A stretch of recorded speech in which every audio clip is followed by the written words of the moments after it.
In this video, I'm going to be using properties of logarithms to rewrite logarithmic expressions.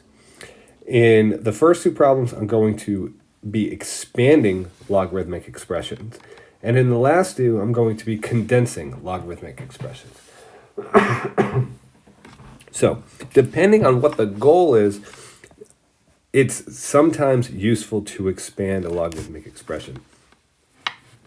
So in the first example, we have log base 4 of 5 times x to the third times y. So I'm multiplying 5 times x cubed times y. So I can rewrite this as log base 4 of 5 plus log base 4 of x cubed plus log base 4 of y. Remember here, the base doesn't really affect what it is we're doing when we're rewriting these expressions, but it's important that you keep the base. If there's a base of 4 here, then every single log expression that we write has to have a log base 4. So I've used the product property. Now I'm just going to look at what I have here. I have one exponent of 3, so I'm going to use the power property to rewrite that. So this becomes log base 4 of 5 plus 3 times log base 4 of x plus log base 4 of y. I cannot use any more properties of logarithms to simplify this any further. So that's my first expanded logarithmic expression. The next problem, we have log of square root of 3x minus 5, all divided by 7. So I'm going to take care of this division first. I'm going to rewrite this as a difference. So this becomes log of square root of 3x minus 5 minus log of 7. Now, this square root sign, we don't really have any properties that address the square root, but we do know that the square root can be rewritten as a fractional exponent of a half.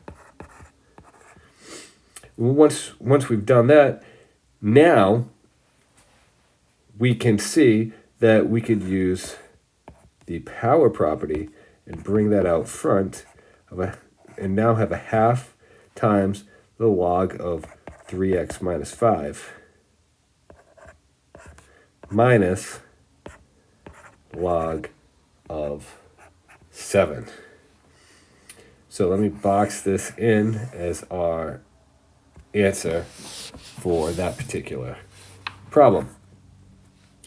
Now, in the next two examples, we're going to be taking expanded expressions and we're going to condense them. So we're going in the opposite direction as we just were. So let's look at this first example. We have a half times log of x plus 3 log of x plus 1. You can see that we got a couple of coefficients here on our log expressions.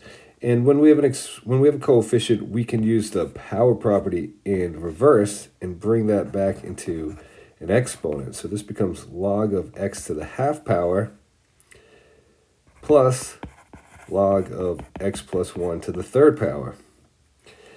Now we're adding two log expressions that have the same base. So I could rewrite this as a product. So this becomes log of x to the half power times x plus 1 to the third power. And that's really all one statement. And then we could, if we so desired here, we could rewrite this x to the half power as a square root. So we could say log of square root of x times x plus 1 to the third power. And we are done with that. So we can't condense that anymore. And we got one more problem to go. So same thing, we're going to start with our power property. So this becomes log x plus 2 to the second power, bringing that 2 up, minus log of x. Now I'm going to use my difference property in reverse. This becomes log of x plus 2 squared divided by x. And it doesn't look like I can go any further with this. So this is going to be my answer for condensing this logarithmic expression. So that is how you use the properties of logs to rewrite logarithmic expressions.